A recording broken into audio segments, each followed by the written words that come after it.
नमस्ते साथियों। चुनाव में जैसे हम लोगों को भी दौड़ धूप रहती है, मीडिया के साथियों को भी बहुत परिश्रम करना पड़ता है, रात दिन दौड़ना पड़ता है, अलग अलग लोकेशन को कवर करना पड़ता है। तो आप लोगों ने भी बहुत कष्ट उठाया है। मैं आशा करता हूं कि मीडिया जगत के सभी साथियों का स्वास्थ्य अच्छा रहा होगा और पिछले एक आध सप्ताह का जो विराम मिला है उसके कारण भी अब आप फ्रेश होकर के फिर से मैदान में आए होंगे। तो 18वीं लोकसभा, और वैसे भी हमारे यहाँ व्यक्ति के जीवन में 18वीं इसका बड़ा महत्व होता है। एक नए कालखंड में प्रवेश करता है टीनेज समाप्त करके। ये 18वीं लोकसभा एक प्रकार से नई ऊर्जा, युवा ऊर्जा और कुछ कर गुजरने के इरादे वाली ये लोकसभा है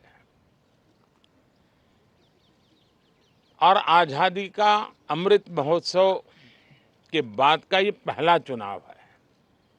और एक प्रकार से ये वो 25 वर्ष हैं जो हमारे अमृतकाल के 25 वर्ष हैं और जो 2047 देश जब आज़ादी की शताब्दी मनाता होगा, एक प्रकार से उन सपनों को साकार करने का एक बहुत महत्वपूर्ण पड़ाव ये 18वीं लोकसभा है। साथियों, एनडीए सरकार को तीसरी बार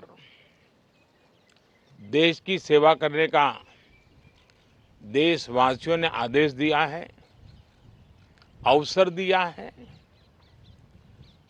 मैं देशवासियों का फिर से एक बार ये अवसर देने के लिए हृदय से आभार व्यक्त करता हूं और मैं देशवासियों को विश्वास देता हूं कि पिछले 2 टर्म में जिस गति से देश आगे बढ़ा है,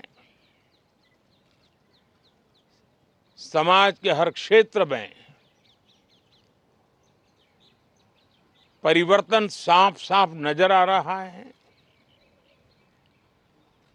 25 करोड़ लोगों का गरीबी से बाहर आना ये अपने आप में हर भारतीय के लिए बड़ा गर्व का विषय है और मैं देशवासियों को विश्वास दिलाता हूं कि 18वीं लोकसभा में भी, हमारे 5 साल के कार्यकाल में भी हम उसी गति के साथ, उतने ही समर्पण भाव से देश की आशा आकांक्षाओं को पूर्ण करने में कोई कमी नहीं रखेंगे। आज सुबह एनडीए की मीटिंग हुई थी। एनडीए के सभी साथियों ने मुझे फिर से एक बार इस दायित्व के लिए पसंद किया है और सभी एनडीए के साथियों ने राष्ट्रपति जी को इसकी जानकारी दी और राष्ट्रपति जी ने मुझे अभी बुलाया था और मुझे प्रधानमंत्री डेजिग्नेटेड के रूप में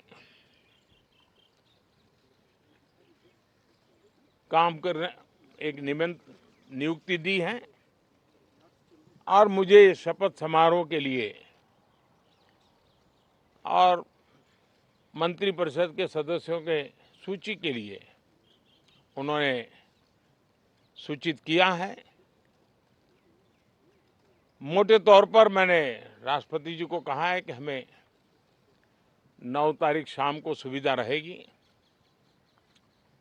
अब बाकी डिटेल तो राष्ट्रपति भवन वर्कआउट करेगा और हम तब तक मंत्रिपरिषद की सूची राष्ट्रपति जी को सुपुर्द करेंगे। उसके बाद शपथ समारोह होगा। साथियों, सरकार एनडीए की एक प्रकार से एनडीए 1, एनडीए 2 और एनडीए 3 ये एक निरंतरता है और हमारे संकल्पों को लेकर के, सुशासन के प्रति हमारी प्रतिबद्धता को लेकर के और देश के सामान्य जन के सपनों को पूरा करने के प्रयास के रूप में इस निरंतरता को हम और अधिक ऊर्जा के साथ और अधिक व्यापक विजन के साथ आगे बढ़ाएंगे और समय सीमा में लक्ष्यों को प्राप्त करने का हमारा प्रयास रहेगा। 2014 में मैं बहुत नया था। मुझे अब एक लंबे समय तक इस कार्य का अनुभव मिला है, हमारी टीम को अनुभव मिला है और इसलिए हमारे लिए अब तुरंत ही काम को आगे बढ़ाना बहुत ही सरल रहने वाला है और इस अनुभव का लाभ भी देश की सेवा करने में मिलने वाला है। इन 10 साल के कार्यकाल के दरमियान भारत की वैश्विक जो छवि बनी है, दुनिया के लिए एक विश्व बंधु के रूप में भारत उभरा है, इसका मैक्सिमम एडवांटेज अब शुरू हो रहा है और मुझे पक्का विश्वास है ये 5 वर्ष वैश्विक परिवेश में भी भारत के लिए बहुत उपयोगी होने वाले हैं। दुनिया अनेक संकटों से गुजर रही है, अनेक तनावों से गुजर रही है, अनेक आपदाओं से गुजर रही है। ऐसी विकट परिस्थिति दुनिया ने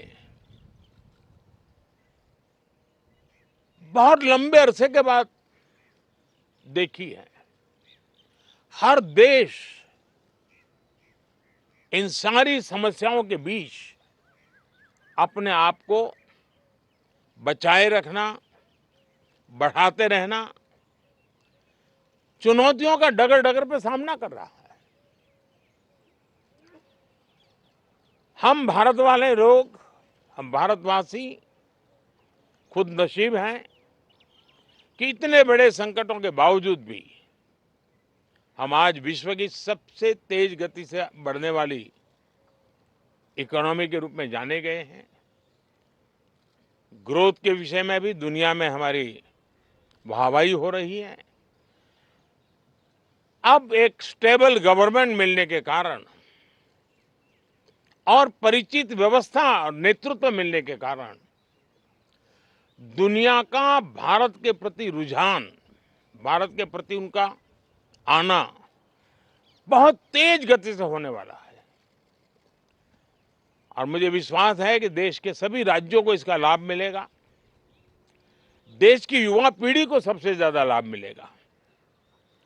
विकास के नए ऊंचाइयों को छूने में एक वैश्विक भागीदारी का वातावरण आने वाले 5 साल में बनने वाला है।